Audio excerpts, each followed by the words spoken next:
How to use wedgie board, and is it real? Do wedgie board really work? And if so, what happened? Where do I obtain a wedgie board? Do I have to make my own wedgie, or can I buy one from a witch or vegan?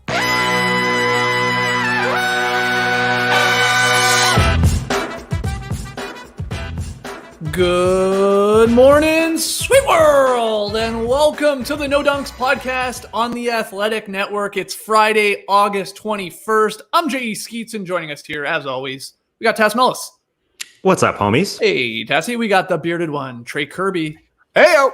Hey-o. The international man of mystery, taking it to the max, Lee Ellis. Friends. And last but not least, making the magic happen, JD. Hello. There he is, and here we are on a Friday. Shout out to everyone joining us live right now on YouTube, and of course to everybody listening to the podcast a little later, wherever you download your No Dunks classics. We love you too. Keep sending in your questions and comments for beach stepping, especially to nodunks@theathletic.com, or hit us up on Twitter at NoDunksInc. We're going to get to the 4 games from yesterday, go through them one by one, but let's start with a little draft lottery Reax from your draft lottery experts. No Dunks, no. The Minnesota Timberwolves won the number 1 pick in the 2020 NBA draft last night after, winning the league's annual draft lottery. Mini entered the night with a 14% chance of moving up to number 1, the same odds as the Warriors and the Cavs for best in the league, best chance at that. So here's the full lottery breakdown for you guys. At number 1, the Wolves, 2 Warriors, 3 Hornets, 4 Bulls, Trey, 5 Cavs, Hawks, 6, 7 Pistons, 8 Knicks, hilarious, 9 Wizards, 10 Suns, 11 Spurs, 12 Kings, 13 Pelicans, and the 14th pick in the lottery there goes to the Celtics by way of the Grizzlies. So the big winners, besides the Wolves, were those 2 teams that made significant jumps. You had MJ's Hornets moving up to 8th, and Trey's Bulls moving up from the 7th position all the way up to number 4. Congratulations to you. Is that a win in your books? Oh, you love to see it. Somehow the Bulls aren't drafting 7th. I don't even remember what that's like. What a summer for the Bulls. Boylan is gone. 2nd place in horse, and now the 4th pick. Everything's turning up for Chicago. I'm thrilled. Any takeaways from watching the draft lottery last night? What'd you think? Well, I'm actually, if I'm Trey, I'm probably happy that you didn't actually get the number 1 pick this year because your name, Tass. because it's no, not, he's Trey. He's barrel, just barrel, man. Go ahead. Because last year you wanted the number 1 pick desperately because it was Zion Williamson. It was like you must get it that last year. This year it is kind of like, there's not that one clear number 1, that franchise alterer there. So it's not like, you think you're not going to get that number 1 pick very often. So in a year where it's not there's an absolute lock at number 1, it's probably not a bad year to have number, 3 or 4, because it's like any one of those 3 or 4 guys at the top, I think are probably, much of a muchness really. So I'd be okay with that if I'm the Bulls. Can't disagree. And not much of a muchness. No, you're right, Lee, though, that even the experts who are talking about whether or not you're going to take James Wiseman or you're going to take LaMelo, who knows? Who knows what you're getting? So you're basically, taking a bet or taking a gamble on personality and whether or not your organization can build up a guy. And so there's definitely going to be some trading down because people believe, I think the number 6 guy or the number 7 guy could be our guy, or Denny Avdia out of Israel, who's not the next Luka Doncic. Just because he's got white skin and plays abroad doesn't mean he's Luka Doncic, everybody just relax for a second. But all in all, I'm happy for a small market team. I'm always in the corner of a small market team. So I'm kind of happy that the Golden State Warriors or the Chicago Bulls didn't get it in the end. I was definitely hoping for Charlotte or Minnesota to get it. And so, I'm pleased, but I think the from our perspective, as people who aren't draft experts, who are watching a lot of these draft experts say, hey, who the heck knows if it's James Wiseman or whoever, we're going to see some trading. I think that's going to be pretty evident, whether it's before or on draft day. It'll be interesting. Could we see the number 1 pick and the number 2 pick be traded? I mean, it's far-fetched, I know. Not for each other, of course, but both getting off of them because like you guys talked about, it's like, who do you really take? I don't know. Maybe it's in play. I was laughing my ass off during this broadcast when an NBA draft expert, Jay Billis, he said, the only questions about Anthony Edwards, who, by the way, might go number 1, is at least a top 3 guy. Anthony Edwards, these are your concerns. The only questions, his efficiency, his decision making, his shot selection, and his defense. This guy is one of the best guys in this draft. Again, I'm no expert, but you know a bit about TV though, and for him to rattle all those off in that B-roll that was 8 seconds long, that was very impressive. That was a good job. The only questions he's are done this a couple times before. Yeah. Well, but you're right. You never hear him say 5 different setbacks for a player for the potential number 1 pick. Yeah, that can't be good. And like from what I'm seeing, like the mocks, it is Edwards. If the Wolves do keep the pick and they stay number 1, it's getting a wing guy like him and obviously an athletic guy like him. And maybe they do slot him in there with D'Angelo Russell and Karl Anthony Towns. Though I've also seen people like try and convince themselves, go Wiseman, go 2 bigs. Or hey, you could take Ball and move Russell to the 2. It's this at least. If this happens, scheduled for October 16th, the actual draft. Yeah, there will be a lot of question marks in terms of trades and just who they even pick in this thing. Yeah, pretty funny that Anthony Edwards is getting compared to Andrew Wiggins, and the top 2 picks in the draft are the team that just traded Anthony Wiggins to the team they traded Anthony Wiggins to. Wait, I'm getting them mixed up now at this point. Andrew Wiggins, wow. Too similar these guys are. We'll see what actually happens. I feel like after a draft lottery, there's always a lot of talk about this pick could get traded, this pick could get traded. And then usually it doesn't happen. But we did recently see a number 1 pick get traded. And, it's hard to make a case to draft a LaMelo Ball if you've got D'Angelo Russell in the backcourt. So maybe, maybe the Bulls are going to get up to number 1. We'll take that number 1 pick. You can have number 4 and some guy. Who would you want then, Trey? If you traded up for 1, who would you take? Who would you want to take? I'm a LaMelo Ball fan. Of the 3 guys who are in the top 3, he's the one who seems like he has the highest ceiling to me. I'll take a pass on the 2 guys whose question marks are, do they want to play basketball? Yeah, never good. Yeah, and LaMelo Ball has played against men. So I think that is something that you can at least... baby. Well, I think that gives him, at least you've got a little bit more intel on him because, again, most of these guys we haven't seen play now for, 6 months or even longer. So it's hard. And not that we watch them anyway, but there was no March Madness, of course. And then there's not even these workouts, I guess, that they haven't been able to do yet. So it's going to be tough on the GMs because you're just getting a guy who you just haven't seen play all that much, and all you're going to get him in workouts in your own gym, and very hard to assess, I think, under those circumstances when you haven't really got much gameplay other than for LaMelo Ball in Australia. Yeah, that's very true. How upset were you, Lee, that your Knicks fell all the way to 8th? I was thrilled because it was another punchline for the Knicks that they actually dropped 2 spots in the draft. I mean, it's just hilarious. It is hilarious how it keeps happening like that. So, who cares?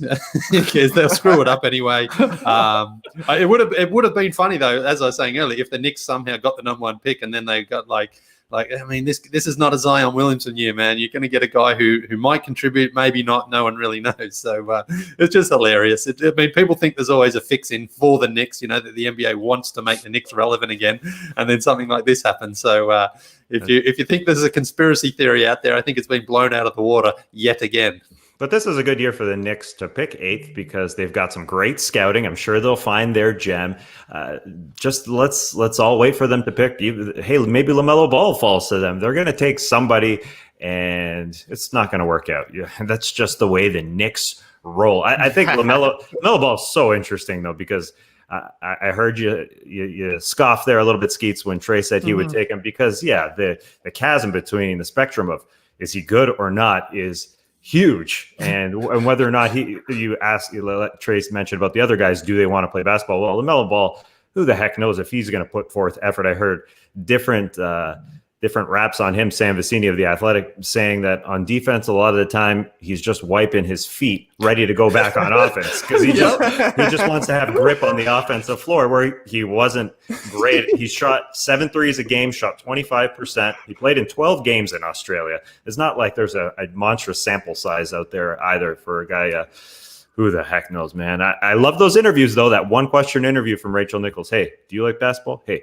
do you like basketball? Yeah, I'm going to be ready for the draft, baby. Hey, look, I'll say I can see why Trey Kirby would want LaMelo Ball on the Bulls because he's got a look to him. That's for sure. He's got the chains, he got the earring, he's got the little wispy mustache. Hey, kid's confident in his look. There's no doubt. So I like people saying, can you guess which one of these men played professionally last year and which one of them played in a college system? And Anthony Edwards is sitting there just wearing like a T-shirt or a sweatshirt.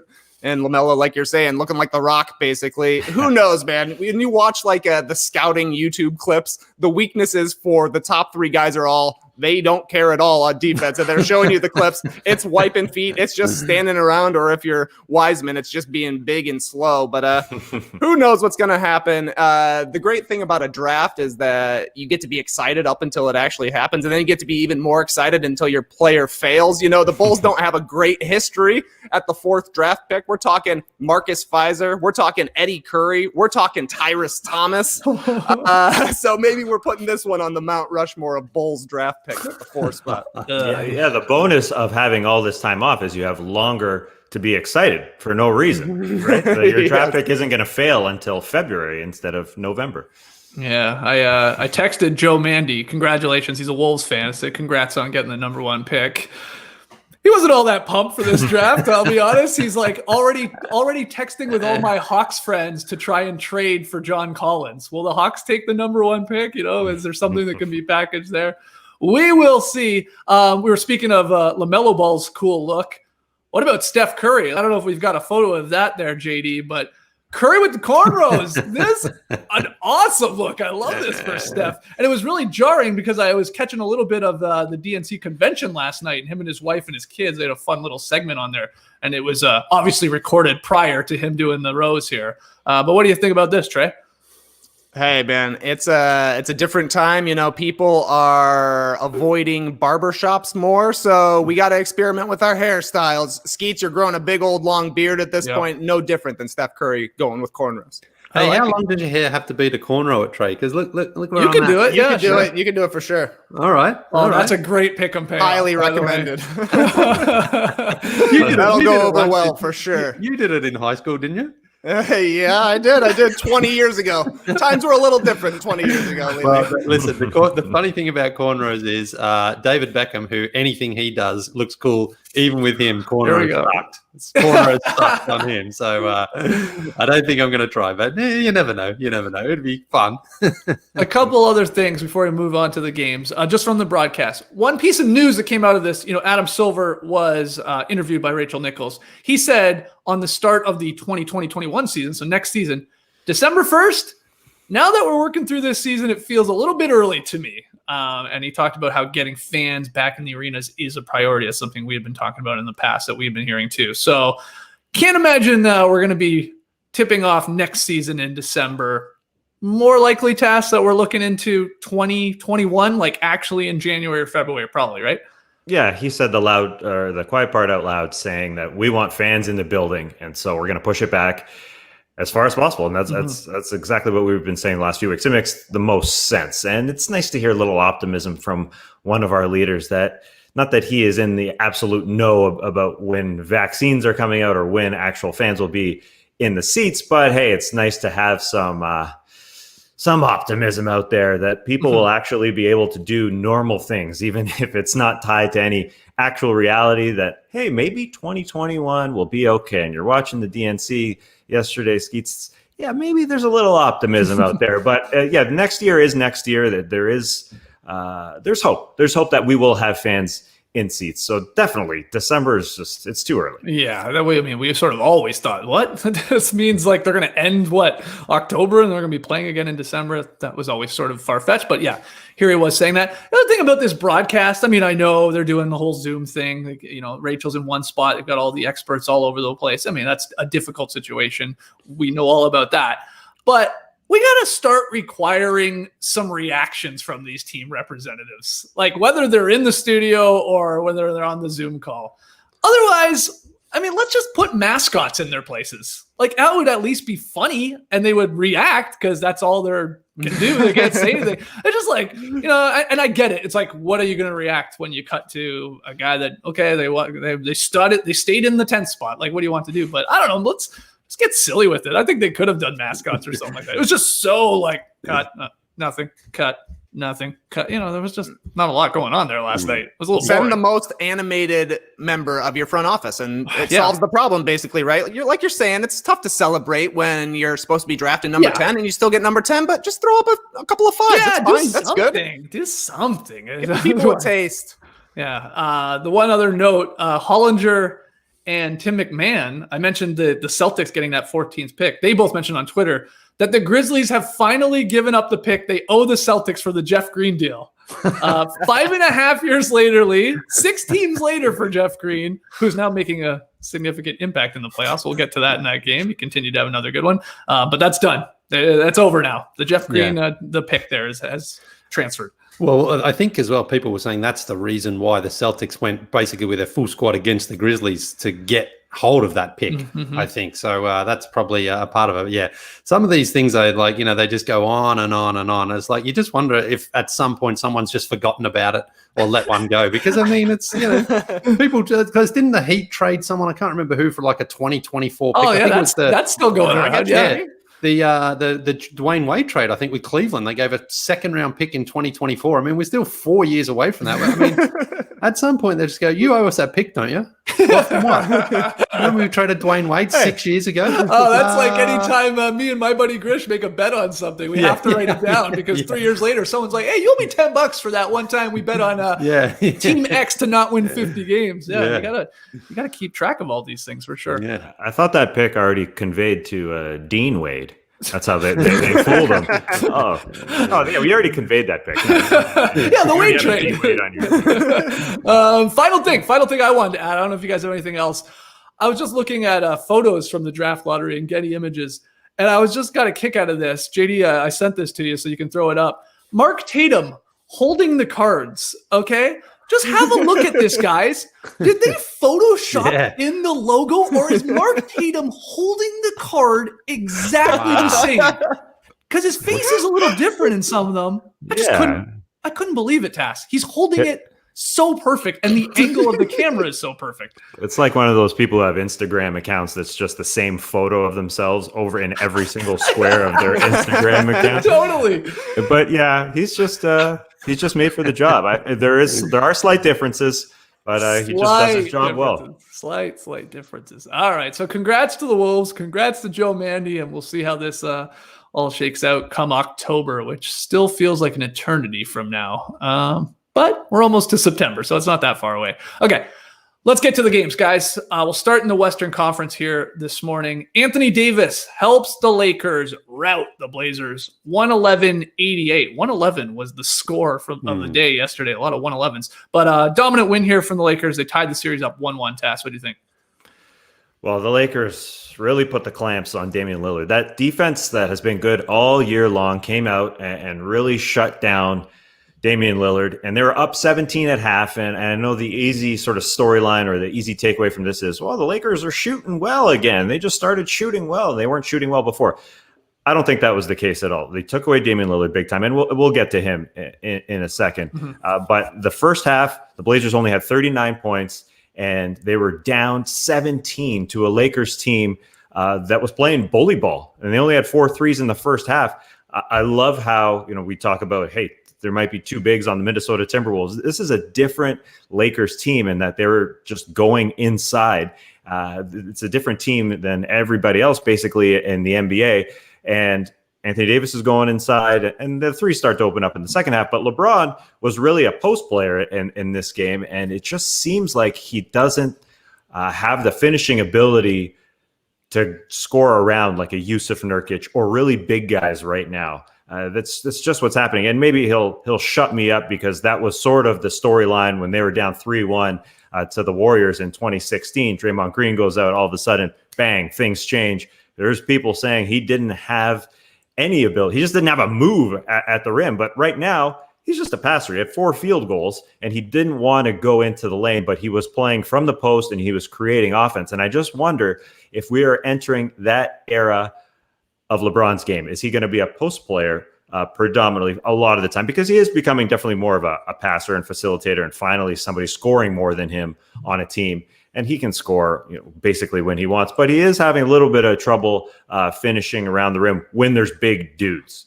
When there's small dudes, you're done. But when you got a Yusuf Nurkic in there, he didn't want to go in. And it was just interesting to see him just hang out in the post, especially not when he had Melo on, but when he had Gary Trent on him. And I just wonder what you guys think of LeBron venturing into that phase of his game, because the Lakers just played off him. They played hard defense, and it was shut down in the first half. This was a monster blow, garbage time for the fourth quarter.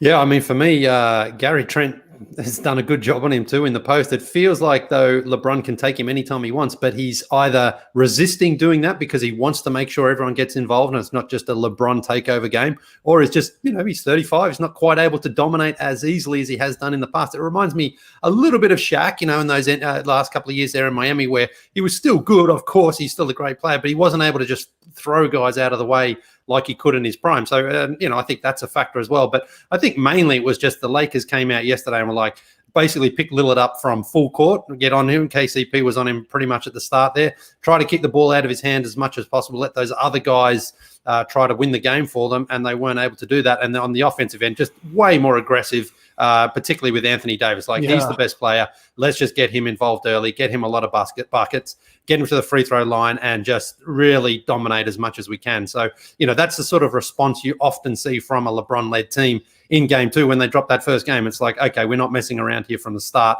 We're going out there and we're just going to completely dominate this team. And that's the thing. This game had no real juice as far as a competitiveness for me. I thought the Lakers were on top early, and Lillard was firing some of those bombs in the first half. They weren't going in, and it was like, this is not happening tonight for the Blazers. The Blazers should have rested their guys for game two.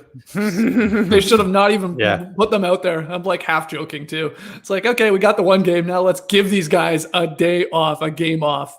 And in a good way, it turned into a blowout. So they didn't have to play heavy minutes. I'm talking about, their star guys. But yeah, I like seeing LeBron on the block, especially against this Blazers team task. And yeah, if AD is aggressive and AD isn't settling for shots on the outside like he's Embiid. Now, he's a better shooter, I believe, than Joel Embiid, but he's been ice cold in the bubble. So he just went to work. He got in the paint. 8 of his field goals in the first half were in the paint. And then one was a 3 in semi-transition. Nobody picked him up, and he stepped into it with confidence and knocked it down. But that was just, it worked so well. LeBron in the post, and then they don't have an answer for me, LeBron, or especially for AD. They don't. When he's aggressive. And he finished with 31 and 11. The game was over. LeBron after the game's talking about he's a unicorn. Love hearing unicorn again. It had been a while since we talked about a unicorn in the NBA. But he was, really building up AD, saying, this guy does some things some of my other great teammates, like Wade, not Dean Wade, and Kyrie Irving, we're not capable of doing. And that's the truth in this series. So it's just nice to see the Lakers go, all right, come on. We sort of got embarrassed in game one. We definitely got embarrassed in game one. Let's get back to what we can do here. And AD, you got to lead the way. So, yeah, I like it. I like what I saw from the Lakers last night. Yeah, and the defense was good again. They've held Portland under 25 points in 6 of the 8 quarters in this series so far. There was a garbage time quarter last night, and there was that huge first quarter in game one that really turned out to be the difference in that win. But when the defense is kicking up like it has been for the Lakers, they're going to be tough to beat even if they don't shoot well. They shot pretty well last night, but like you guys are saying, the reason I thought that LeBron and AD would be shooting 80% for the series is because they should be taking all layups. And maybe that will be the case. Obviously Davis 3 for 4 from 3 last night. You love to see that, but there's an advantage for the Lakers inside. They just have to take advantage of that advantage on a night when Hassan Whiteside doesn't play well, right? We talked so much about Whiteside in game one, protecting the rim, showing up everywhere. And it wasn't quite the same in game two. If Portland is going to be able to limit LA inside, Whiteside's got to be good every single night, and good luck with that. Yeah, and another reason why maybe the Blazers should have given their stars the game off. Lillard dislocated his index finger on his left hand in the third quarter task. Team said the x-rays were negative. He said it's just sore. It's a little tender to the touch. He dislocated it, and it's going to be swollen. It's on his left hand, though. It's not his shooting hand. So he says he's playing in game 3. We'll see if it affects him at all. At the very least, his handle. It could if it's that bad, but that's, it's you already got hammered in this game, and then your star player who you need to go for 40, basically, it feels like every night to win this thing, obviously has a finger injury now. That was rough. The best part about it for me was seeing 8 trainers around him. It was like they were looking at each one of his fingers, like they had one trainer assigned to each one. If he was old 8 fingers, oh no, that's 8 toes. That would have worked out. Yeah, it did seem like there's 8 guys around him, but it's on his left hand. So, I'm drinking the Damian Lillard juice. I think he'll be fine. And I guess it's just there was no competitive juice in this game. It seemed like it was over early. It would have been nice to have somebody say, all right, Dame, they're taking you out of this thing. Let me step up for you, whether it's CJ or Yusuf Nurkic, probably one of those two guys. But that didn't happen. And everybody's saying, well, they played so many playoff games and they're bound to have a bad game. Sure, I don't think they're physically tired, but emotionally tired. I think it is true that, hey, you can have a dud and the Lakers can come out and, throw some bows out there and pick you apart. Really, I think they wouldn't watch film. And LeBron said, I'll hang out in the post, especially when Melo sits down. And it's funny just to see a LeBron line where he had more turnovers than field goals. But we're not even going to talk about that really, because 10 points, 7 assists, and 6 boards. He was just controlling everything, despite not having a real great shooting night. And it's strange to see him not be able to just fire on all cylinders at this point. I wonder if that is going to catch up to him later when they're playing a better team. But hopefully Dame comes back and makes this a series. Yeah. Well, if you're not going to have a good game on the floor or in the box score, at least you're LeBron James. You had the moment of the night on Twitter where he's mic'd up and we get that awesome clip of like, hey, it's our ball. Hey, it's our ball. Isn't our ball? It's our ball. It's our ball. I've watched that like 20 times already because I laugh every single time how he goes from 0 to 100 just like that. And then he's like up, he's around that barrier, he's screaming that it's their ball. Oh my God. Very, very funny. All right. Well, let's move on from that. Anything to add to that Lakers-Blazers game? It was a dud. I mean, it was I think it was Schumann that tweeted that it was the first game for the Blazers the entire bubble run. So they're up to 11 games, I think it is, that it wasn't a close game. It wasn't a 5-point game within the final 5 minutes. Like, wow, that is pretty incredible. So finally it was like, yeah, they got hammered. They weren't up 30, unfortunately, but they were down 30. And AD was a monster. So we'll just see if the Lakers continue feeding AD and continuing to try and be aggressive with Lillard and get the ball out of his hands and see what Stott's counter to that is. I can't wait to see. All right, second game from the Western Conference. Harden, he scores just 21 points. That's it. But the Rockets beat the Thunder, Lee, for the 2-0 lead. Uh-oh, your OKC upset. Not looking good. No Westbrook through 2 games, and the Rockets are up 2-0. No, first off, credit must go to Houston's defense. I thought they were incredible last night, hustling, closing out on shooters, chasing every single ball they could, putting so much pressure on OKC's offense. Because if you're the Thunder and you said before the game, listen, Harden and Eric Gordon are going to go 2 for 21, do you take that right now? Absolutely, they would have. Because I didn't think Houston's offense was all that good. I thought it sort of picked it up. But I just thought they put so much pressure on Oklahoma City that in that third quarter, OKC, they did get the lead back. They went a little bit of a mini run there, but it seemed like that was such an abnormality, whatever word I'm trying to say there.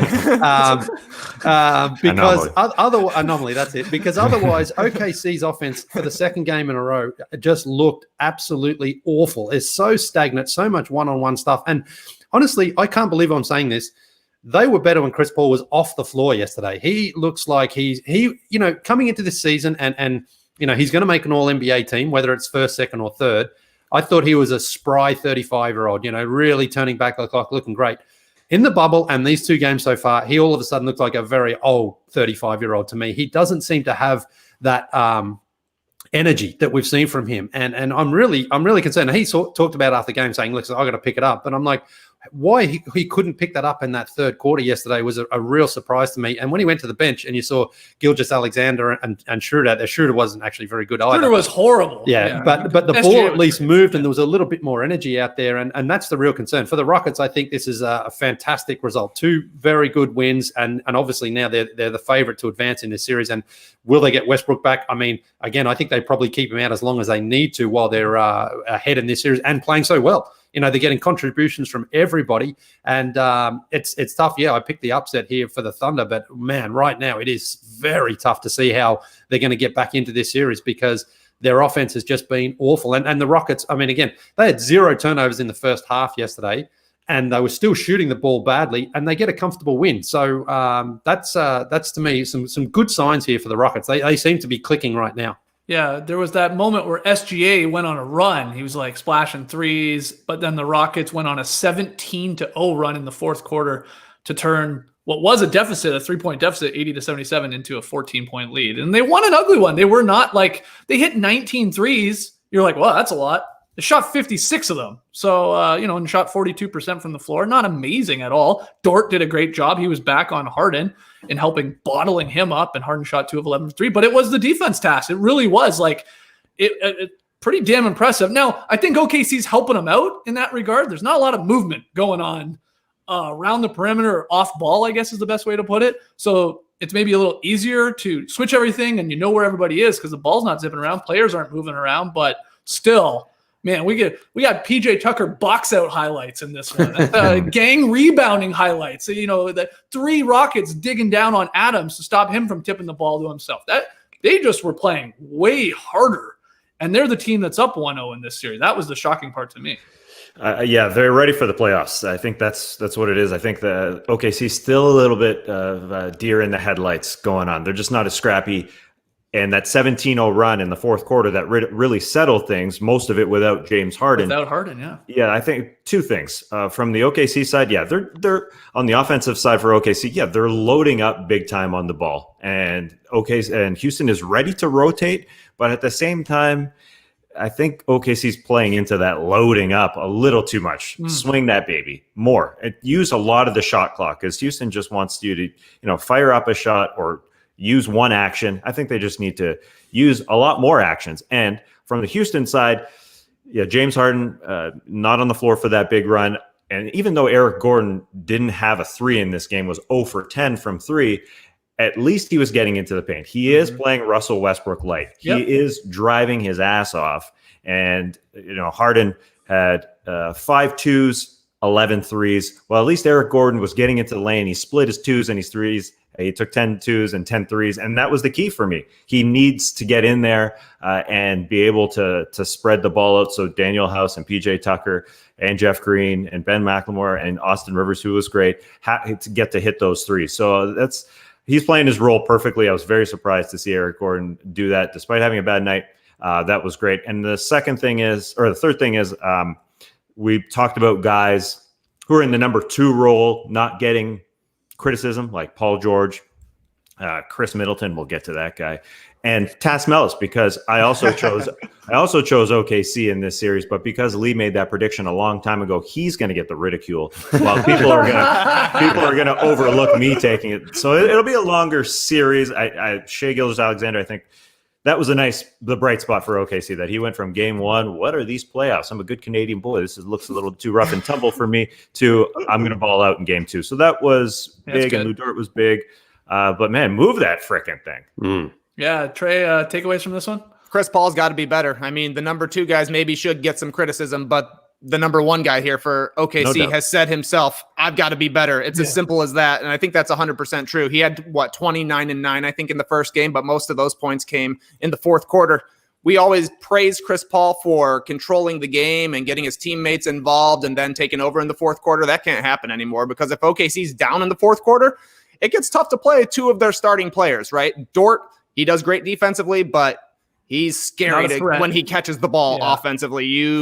And if you're down by 10, do you roll on a guy out there that you can't have shooting? Also, when Steven Adams is playing, because then that's 2 guys that are at best getting a dunk, maybe, and helping defensively. And that's tough. So Chris Paul's got to come out and actually try and do something in the first half, I think would be huge. And OKC has to play a little bit harder. Eric Gordon was ripping rebounds out of Steven Adams' hands in the fourth quarter. It was pretty crazy to see the Thunder being the team getting out-rebounded. I know they won the rebounding battle, but offensively, Houston took it, and they just looked tougher. They looked like the tougher team, and I don't think you would have expected that coming into the series. Their offense was so bad for OKC. Steven Adams put it on the floor at one point and tried to drive inside, and that ended disastrously for them. But the thing was, again, that he gets the ball and he's looking around, everyone's just staring at him. And it's like, this is not the same team that we saw during the season. The ball did move around, and Chris Paul took control of things. But for whatever reason, in these first 2 games and throughout the seeding games there as well, they just haven't looked anywhere near the same team that they were during the regular season. So Billy Donovan's got some work to do here, because this one could be over in a hurry if they don't figure things out. Yeah, it is weird to see Chris Paul in the box score -36. You do not see that often with Chris Paul. I mean, you'd have to go check the Basketball Reference to see how many times that's happened in his career. I can't imagine it's many. And much love to, and I hate to do it, to give much love to Jeff Green again, because he's still trying to trick all you guys. So be careful. Still be careful with it. But he strung together back-to-back great games here. He was 15 and 7 in really big minutes off the bench in game 2. Rivers, 11 points. He hit 3 threes. House, I know he's a starter, but obviously a role player for them. 19-9 in his nearly 40 minutes. He was attacking. The energy from the Rockets right now is very high. I mean, they are like, it's almost like, it's oddly like beneficial that Westbrook is like out and on the sidelines in an Iron Maiden shirt going bonkers, right? Like he's a great cheerleader. I think he's having an effect. He was getting Harden fired up, and Harden getting fired up, therefore got the rest of the Rockets fired up. Everybody was going crazy during the 17-0 run, and that was with their two best players on the bench. I don't know. Maybe, maybe Mike D'Antoni does eventually get fired after this season. I know that was an old school prediction, but maybe they've got their replacement waiting in the wings already, sleeves off. Oh, he looked awesome on the sidelines there with his hat and his mask and the Iron Maiden t-shirt. Like, fair play to Russ, man. He's not just sitting in the back there, like clapping occasionally. He's up, and I think he was getting into it with the refs as well at one point there. So, has he ever listened to an Iron Maiden song? No. Oh, no, I doubt it.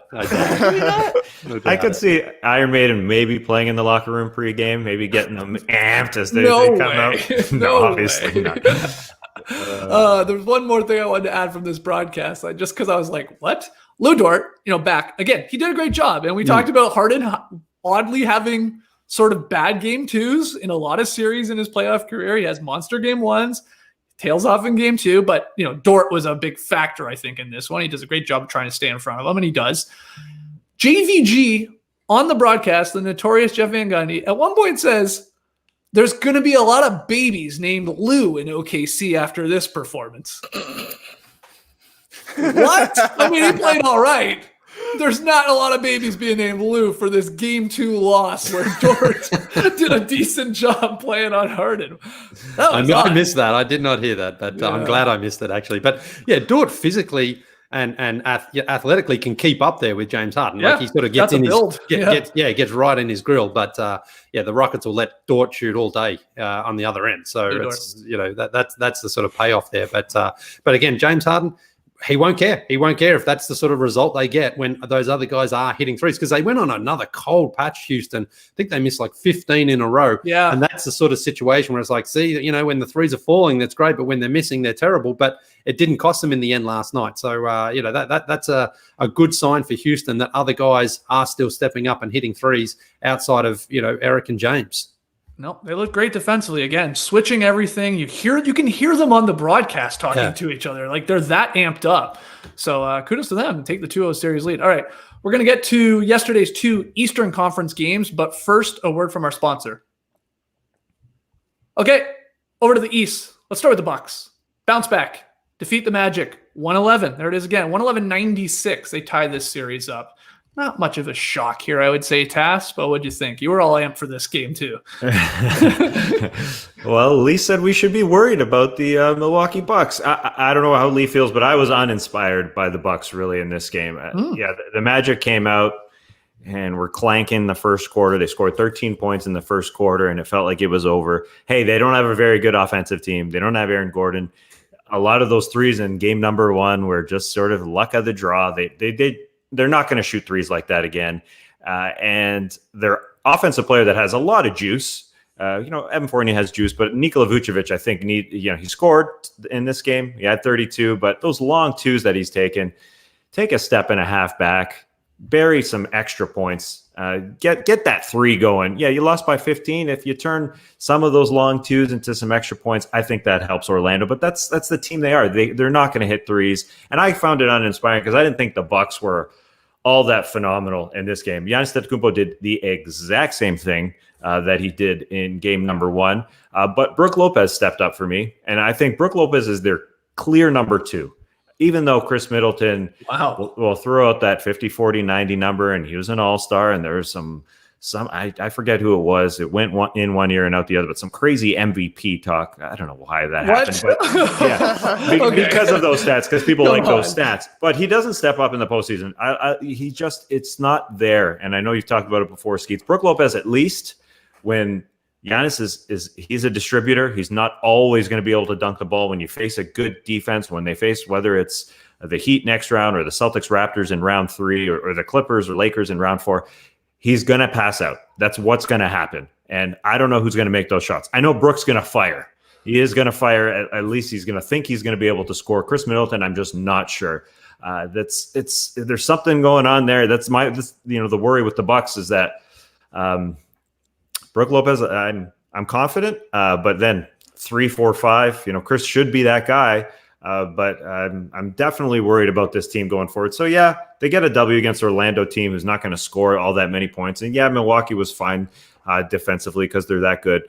But you're left uninspired. Yeah. Well, what do you think about that, Lee? I mean, again, they tied the series up. You were a little concerned about the Bucks, how they played all bubble, and then in game 1, what did you think?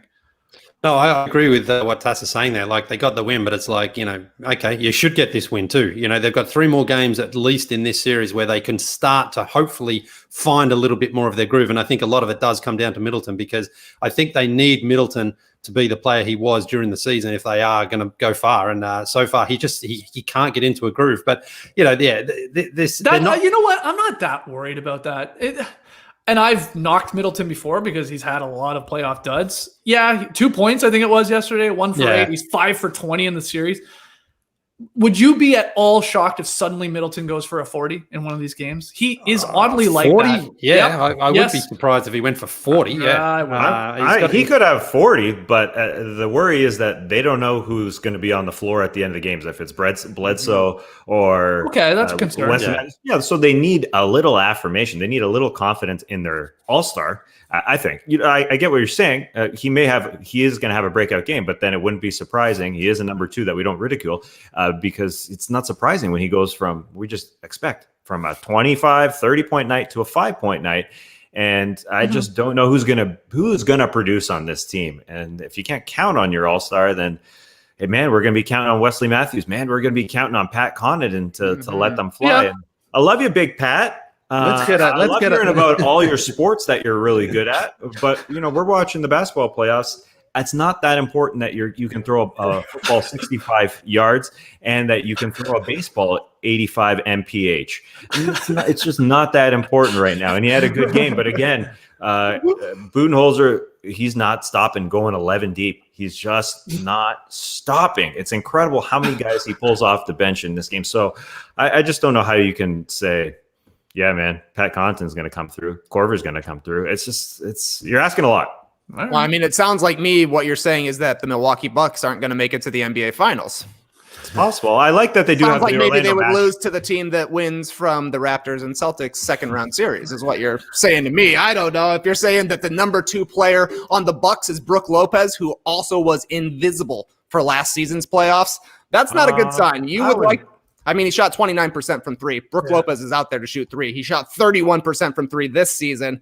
You got to have Middleton. Middleton has to be their number 2 guy. Somebody that can put the ball on the floor and shoot over somebody. He plays best when he's playing off of Giannis, no doubt about it. But it hasn't been money for Middleton yet so far in the bubble. And if the Bucks are serious about going to the finals, he's got to be an all-star caliber player. It can't be Brook Lopez as your number 2. I actually thought Bledsoe was decent defensively last night. I thought or yesterday, I guess, his defensive intensity kind of picked up. They were picking up Markelle Fultz at half court, which, he's probably not popping from half court. So it just gets the team a little bit more intensity, a little bit more energy, and that filtered out through the rest of the team. They played a lot of players, but I guess that's probably Bud trying to figure out who's they actually going to be able to rely on come closing time in games that are a little bit tougher. Yeah, let's get a my buddy Grish bet going, Skeetsy. You want $10 on Middleton going for 40 in this series? Look. Give me what about 30? How do you feel about 30? No, 35. Let's split the difference. 35. Okay, I'm not upset with that. So he'll go for 35 at least in one of the remaining games in the series versus the Magic. That's what you're saying, 35 or more. I'm saying 30, 34 or under. Okay, I'll take that bet. I'll take it. $10. All right, virtual handshake. There we go. Beautiful. Yeah, he's just a weird player like that. I mean, Giannis talked about it after the game. They're not worried. He's like he has done this before, and he will explode in one of these games. So I think he would. I think 35 is fair. I think it's in play. My worry is they'll be up too big on the Magic. I mean, we just need the Magic to continue to hit threes for this to be any sort of series, right? To have any really close games, because they didn't. Bucks defense did a much better job. There's no doubt. Vooch got his, but you were saying, Tass, those are long 2s for the most part. But game 1, it was like Gary Clark hitting 3s, Ennis hitting 3s. We went through the whole thing. Fournier hitting 3s there. He caught fire late. It's like, if nobody else is hitting them, There's not a chance. They're just outclassed. They're missing Aaron Gordon. Michael Carter-Williams not playing. I mean, these guys, not that they're going to help with the three-point shooting all that much, MCW, but they're going to help. Those guys are capable NBA players, especially defensively, try and slow down. So, yeah, it's just a wrap if they can't hit threes. That's the only thing that can keep them close. And they were 1 of 16, I think it was, in the first half from three. And it was like, I was happy, Tass, we talked about this game getting moved, I guess if you want to call it that, to the 6 o'clock start. I was like, it was over early. I checked out of this one very quickly because I was like, that's a wrap. We're 1-1. That's fine. Let me do something else here. Let me take the garbage out. Let me take the recycling out. Something like that. Got some things done yesterday. Yeah. 10 hours straight. Yeah, it kind of limits what you can do. For like 2 weeks straight now, too. Yeah, I kind of tuned out too, but why it was unimpressive was that the Bucks didn't bury the Magic like the Lakers buried the Blazers. That's true. At least it was kind of close. It wasn't a 20, 30-point win like the Lakers put on. And I was a little disappointed that we didn't get some Vic Law minutes. There's a basketball player on the Orlando Magic named Vic Law. I haven't had one of those since AC Law, the fourth, I don't think. And so the new lawyer on the Magic was really disappointed that it wasn't that much of a blowout that we didn't get Vic. I just happened to be looking down the box score as you were talking about the guys who weren't hitting threes on this team. Got some great names: Melvin Frazier, BJ Johnson, and Vic Law didn't get minutes, unfortunately, on the Orlando Magic. Maybe in game 3 when the Bucks beat him by 40. All right, final game here. Duncan Robinson. Oh, man, this guy's on fire. From Michigan, Wolverine there, Trey. Scores 24 as the Heat beat the Pacers 109-100. Heat up 2-0 in this series versus Indiana. What was your big takeaway? Robinson was great, no doubt about it, but Goran Dragic and Jimmy Butler are awesome to watch right now. They are just such best buds, it feels like, out there. And Dragic is he's just been incredible in these first 2 playoff games. 21 of his 24 points came in the second half in game 1. Last night it was 16 of 20. Butler and Dragic are playing a lot more together. Dragic has moved into the starting lineup for Kendrick Nunn, and it's totally working. There's a lot of ball handling for the Heat. It's not just Jimmy Butler having to make every play. There's a lot of playmaking. Obviously, Dragic has been shooting the ball really well from outside. Robinson was on fire yesterday. If you're the Bucks and you're looking at this team and they're on fire from 3 every single night, and you've got a guy who can get to the free throw line in Jimmy Butler, you got to be a little bit scared, knowing that you're a team that gives up 3-pointers pretty regularly. You're a great defensive team inside, no doubt about it. You wall off the paint, but you're going to give up some baskets, and you're going to give up threes. Right now, the Heat are shooting the ball really well. Will it continue for the rest of this playoff series? We'll see. They have some cold stretches, and will it continue into round 2? Also a question mark. But right now, Dragic and Butler, they look like 2 closers on the same team, and that's a scary thing to deal with in the playoffs. Yeah, I actually wrote that down in my notes here. Have we given Spoelstra enough credit for opting to start Dragic over Kendrick Nunn, who was Miami's starting point guard all season long, to the point where like Nunn isn't even playing in these playoffs. And I think Nunn helped him out in that decision by not playing well in the bubble. I know he had some very, very rough games down there shooting the ball wise. And then it was like, maybe it was like easy to go with the vet in Dragic, but that was a move that I'm not sure. Like, does Budenholzer make that move? I don't think so. Or not even play him. Very unlikely. And FIBA Dragic, as we talked about after game 1, he's been incredible. Every time anytime the other team and the Pacers are putting up one hell of a fight, especially without Sabonis, this would be a much, much more competitive series if he's there, but they're still even in these games. But it's Dragic or Butler, of course, hitting like those timely buckets, those ones that stop the run for the other team, the one that ices the game. And Dragic, just like his, ability to drive, especially when you have all these shooters. If you got Duncan Robinson out there, you got Tyler Hero out there at times, you got to just stay on those guys. They're just going to be on the perimeter, but someone else needs to get inside a little bit, create off the dribble. And Dragic can do that with all those little flip shots and stuff like that. He's been awesome to me. And the Heat look great. I mean, I was worried about the Pacers' chances in the series from the start, just a bad matchup. And I still think this is going to be, well, now could be a sweep for all we know, but 5 is still the likely outcome to me. I don't know what you think, Lee. Yeah, I think the Pacers are outclassed, and it's just not a good matchup. And TJ Warren has not been able to reproduce the form that got him on the All NBA first team in the bubble there. And I think, again, like Jimmy Butler has stepped up. Now it's not just Butler versus TJ Warren, but you're seeing the difference in class of the player. Like Jimmy Butler is, again, leading his team and leading by example and doing all those things, hitting those threes. He's not a great 3-point shooter, hit another 2 yesterday. He steps up to the moment. And I think that's what's really important here, is that's what a leader does. And, when you get off to a hot start like Duncan Robinson, I think it was their first 3 possessions, there were threes. Yep. That sort of sets the tone that you're like, we've got more than just 1 or 2 guys on this team who can get a basket, and we've got different ways to score, which for the Pacers, it just doesn't feel like that. It feels like they have to grind out so many baskets. And that I think, this was only a 9-point game in the end, but, it didn't have a lot. This one wasn't all that captivating, though, because I just sort of felt that Miami were in control. They set the pace and they just kept that buffer.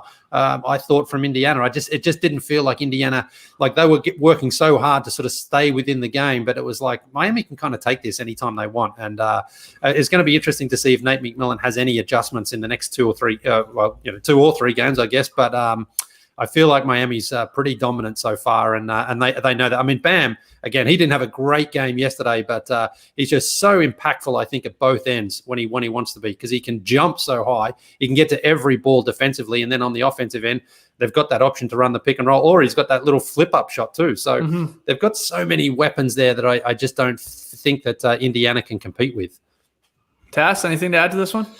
Well, sure. I think the moves just that you mentioned about Kendrick Nunn, who did leave the bubble and then kind of came back, and Eric Spoelstra decided, we're going with Goran Dragic, maybe a little bit more veteran presence, a little bit better defensively, which I guess is saying something about Kendrick Nunn. And also Myers Leonard, who was a starter basically all year for this team. And he said, no, thank you. We're going to go sort of stretch 4 guys around. Instead of having Bam and Myers on the floor. I think the key was, and Trey sort of mentioned about the paint being nice and open. That happens when you don't play 2 bigs. And I think that's important for Jimmy Butler to get in there. And just to talk about Duncan Robinson, who was a scorcher out there, hitting 7 threes. And I'm sure these Pacers and Nate McMillan have watched game tape, and they know the Schumann stat that Duncan Robinson is on fire every single game. He hits a lot of his threes in the first quarter, the first few minutes even. That's what they do. And it's obviously part of the game plan, because he saw Jay Crowder get an offensive rebound, and I've never seen Jay Crowder do this, but something in his bag where he was like looking at the rim and fired it just to a spot where Duncan Robinson was supposed to be. It was a beautiful pass. They're going to Duncan Robinson every single possession. I think Victor Oladipo, who we talk about, had a decent offensive game, his best offensive game in a while. I think maybe he was thinking about the offensive end and coming back from that eye injury, or he's just not the same on the defensive end either. And not to put Duncan Robinson's game all on Oladipo, but it hurt. Oladipo was a step slow guarding Duncan Robinson. They were doing a good job getting him open. Bam Adebayo is great at that. And once you get Duncan going, he don't stop. He had 8 shots. They're all from 3-point land. Maybe Oladipo was, thinking about saving his energy for the offensive end, because he is a great defensive player, but that hurt them big time. If Duncan Robinson isn't hot, if you can Kyle Korver him, like Kyle Korver has been sort of taken out of series in the past, that's big. That is big for a Miami Heat team. He hit a lot of their threes. They're not an incredible shooting 3-point team. And so you got to take him away from the get-go. Who wants some trivia when it comes to the 3-point shooting there from Duncan Robinson? Lee, I know you're shaking your head. Yeah, I'll do it like this. Dan Feldman, NBC Sports, coming through with this one. This is a fun one. I believe only 6 players in NBA history have attempted more threes in a playoff game than Duncan Robinson did without multiple misses, right? So Duncan Robinson goes 7 for 8. There's 6 other guys that went either 8 for 9 or in one case 9 for 10 in a playoff game. I'm going to give you the series and see if you can get the player, okay? The series. We'll start with the guy that went 9 for 10. 2011 Mavericks Lakers. Who's the player? 9 for 10. Mavericks Lakers. It's an old guy. An old man. Got a lot of daughters. Jimmy Jackson? No. No. Daughters. He's got a lot of. I believe he has daughters. Jason Terry. Jason Terry. Yeah. That's 9 for nice. 10. All right. This guy we just got done talking about, this is going to be a hell of a giveaway. He needs to step up in his series. But 2014 Clippers Thunder went Chris 8 for Paul. Chris Paul. Chris Paul went Yeah. 8 for 9. Wow. All right. This guy, 2013 Warriors Spurs series. Clay Thompson, thank you. Why are you asking that? Okay, these get a little tougher here, Lee. 2009 Nuggets, New Orleans Hornets, but think about the Nuggets team. 8 for 9. JR. No, good. Mello. No. This guy's a borderline Hall of Fame. Chance. Chance. Ah, Chauncey right. Billups. Ooh, I was going with Sean Leonard there with the Nuggets connection. 2 more. 2007 Spurs Nuggets series. Guy goes 8 for 9. Not tough. 2004. Wow. Yeah, 2007. Matt 2007. No, No, not it's Gary too early. Neal. He's a Spur. Yeah, I mean, I don't remember this guy as a 3-point shooter. Like, Fabricio Oberto. no. Get out of here. Let me look. I mean, you know this player. He was a good player. He was. Sean Elliott. We're talking Spurs, right? Spurs. We're talking Spurs. Roger Mason. He's a 2-time All-Star. Two-time All-Star. Okay, Yeah. okay. He averaged 15 points per game in his career. He played over 1,000 games. That's pretty good. I just didn't think of him as a 3-point shooter. So that must have been a great game. So he won a title, obviously, that year with the Spurs. Two-time All-Star. Who was he an All-Star with? Will that give it away? He probably was an All-Star with the Manu Ginobili. no. Well, I can try and find out. Oh boy. Come on, guys. Come on. Willie Anderson. You know what's amazing? Okay, this guy's nickname is what my nickname is for dollars. What? Michael Finley. Michael 2000. Finley, Shit Dogs. Michael Finley. Binder. Wow. I think he was still playing in 2007. Hey, what a title with them. Yeah. And final one. Well, this guy's got a tie to the music industry. 1997 Hawks versus the Bulls. This guy went 8 for 9. Tie to the This guy was music the- industry, huh? Well, Joe yeah. Smith. No, he's a Master guard. P. No, he's a guard. He was an all-star, I think. Did he make an all-star team? Something happened in his guy. He was a Mookie Blaylock. rookie Blaylock. yeah, right. Yeah. He was a little ahead of his time when it came in the NBA. Guy could shoot the 3. He had a couple years. I think he dominated when the line was shorter, if I'm not mistaken. Maybe, yeah. Yeah, there you go. Huh. Good one. Man, I haven't done trivia in so long. I was a little rusty. All right, let's get to tweet of the night. Tweet of the night. Wow. Twitter.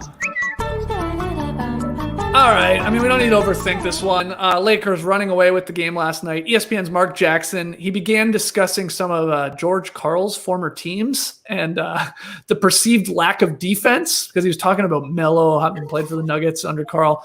Well, George Karl, heard about this, either watching the game or someone texted him. He tweeted, I heard at Mark Jackson 13, Yatsen at least, is taking shots at my defensive coaching during tonight's broadcast. Remind me, how many All-Star teams did you coach, Mark? How many DPOYs? How many finals appearances? And then the kicker, how many of my teams became dynasties right after I left? Wow. Okay.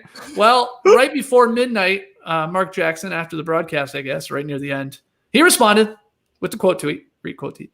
Wasn't even thinking of you. By the way, I never lost to you in the playoffs as a player, as a coach. God bless you and yours.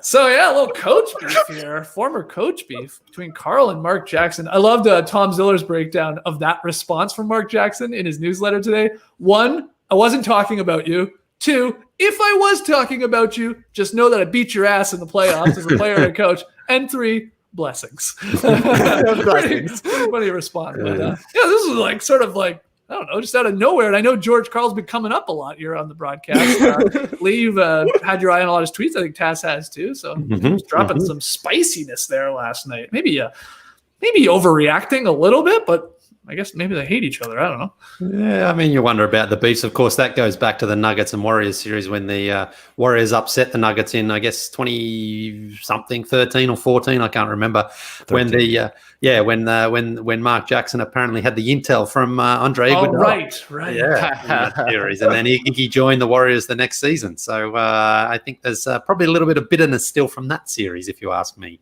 I love it. I love seeing the fact that a 69-year-old man can get on Twitter and get into a scrap. Everybody. Now, I feel a lot better about any of my Twitter scraps because you're not, just because of your age, you're not free of being reeled in to a Twitter beef. Everybody can get into a Twitter beef. Trey, anything to add to this? I don't really know whose side I'm on this one. It's a tough call. You know, the Warriors definitely turned into a dynasty once Mark Jackson was gone and Steve Kerr was like, you know, it was great posting up Jermaine O'Neal all those times, but what if we let these two guys shoot threes from the outside? That might work. On the other hand, you got George Karl, who's kind of famous for coming up short in the playoffs and getting ushered out of whatever coaching spot he's in because his players have turned on him. I guess this is a double loss or a double win because I'm going to definitely start using people's first names in tweets when I'm calling them out. You'll be like, yeah, it's a really good point you made there. Tass, God bless you and yours. Yeah. When you say God bless your heart, Tass, I mean, you really gave it to me. I think what Mark Jackson should have done is just snake emoji. Oh, wow. Melo's done that to George Karl before, right? A lot of people. It was DeMarcus Cousins, wasn't it? Was it? Oh, I thought Isaiah Thomas did it, but I guess not. I guess, yeah. Well, I guess it was Cuz. Yeah, that's the weird thing with this one. It's like both of these guys, not the most well-liked in a lot of NBA circles. I'd say even a lot of NBA fans or some, fan bases, teams. This was a strange one. But let's hear how you're grading this one. What's your scorecard? You're Helwani on this one. What's the scorecard with these the coach beef here, the Twitter beef between George Karl and Mark Jackson? Let us know on Twitter, at least, at NoDunkSake. All right, about to wrap this up, but the games continue, Tass. We're into, game 3s today for 4 of these series. What are we looking at? What's the game of the day? So, nice quadruple header again. The quads don't stop. Toronto, Brooklyn on NBA TV. Then we get Denver Jazz. Should be a juicy one. And then, that's part of TNT. Continuing with Boston, Philly on TNT, and then Clippers, Dallas on TNT, baby, the best series going on. But I want to focus on Boston, Philly, because I have a question for you guys. I assume the Philadelphia 76ers are not going to put forth a great effort. I don't think that they have it in them to keep on fighting when it seems like the series and the season is done for them. Right. Now, when guys break huddles, when they know it's over, they're down 3-0, the joke is that they break it with 1-2-3 Cancun, right? Right. But I don't think guys are going to be doing that this year because no disrespect to the country of Mexico. I just don't think people are going to Cancun after the season is done. They're going home. Right. There's a coronavirus. There's a pandemic happening. It's more likely they're going home. So my question to you, question to everybody out there on YouTube, what do you say when you break a huddle when you know it's done? 1, 2, 3, we're going home. 1, 2, 3, primary residences. primary residence. 1, 2, 3. What do you think? Pop. Because the bubble's over for this team. 1, 2, 3, pop. No, 1, 2, 3, pop. Good. What about just 1, 2, 3, bye? They're tired of each other. They're going to be leaving each other. They're not going anywhere together. Yeah.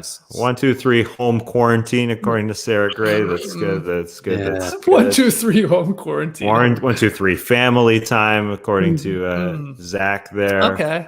What about this? 1, 2, 3, go vote. How about that? Oh, that's nice there, Lily. Very nice. Maybe the mics pick it up. Good stuff. Okay. So that, just one thing about that game, the line on that one, I know we're not doing the pick 'em payoff anymore or pick 'em games. That line is not as big as you'd think it would be, I thought. Because, it's in Philly, right? It's their home court now. They're virtual fans. They're music. But I think the Celtics, last I saw, Tass, were favored by 5.5. It's not a lot. No. Which makes me think, what do they know? I don't know. For some reason, I think the Sixers cover that line. Maybe even if they lose, maybe this is the one fight they've got into them. But I just thought that line was strange. That should be way bigger to me with after what we've just seen, how well the Celtics have played and how poorly the Sixers have played and look like they're checked out and all that. They know Philly's bringing the booze with them. They're going to bring the booze. You can't beat the booze. Oh, right. I forgot about the booze they're going to be pumping in there. Home court booze. I'm taking Philly to cover that. As weird as that sounds, I don't know why. Something's going on there. It's a little fishy to me. But all right, those are the games. We'll be back tomorrow. Yeah, you heard me. We'll be back on a Saturday, 10 o'clock Eastern, live on YouTube to recap all of Friday's games, all 4 games, any other news that happens. Yeah, we're going to try and take this through the weekend. Did you guys know that? I hope I wasn't screaming that. I know JD knows, but I can't remember if you guys do. So yeah, we'll be back here on Saturday, live on YouTube at 10 a.m. Eastern. Make sure you subscribe to us on YouTube. Hit the notification button so you know when we're going live. And wherever you listen to the podcast, if you haven't already, subscribe. I'm sure you have if you're listening to this. Tell your friends about it. And if you listen on Apple, leave us that 5-star rating and review. We'd really, really appreciate it. Clipper Bros. You heard it here first. Have a great time. Turn up. Love you guys. Awesome. Thanks for joining us. And remember, Got to put that on a t-shirt. What, the kid pointing? Yeah. Yeah. I love how he's smiling when he's saying it and walking away. That's a great clip. Thanks for joining us. And remember, 1, 2, 3, subscribe. Embrace the day, people.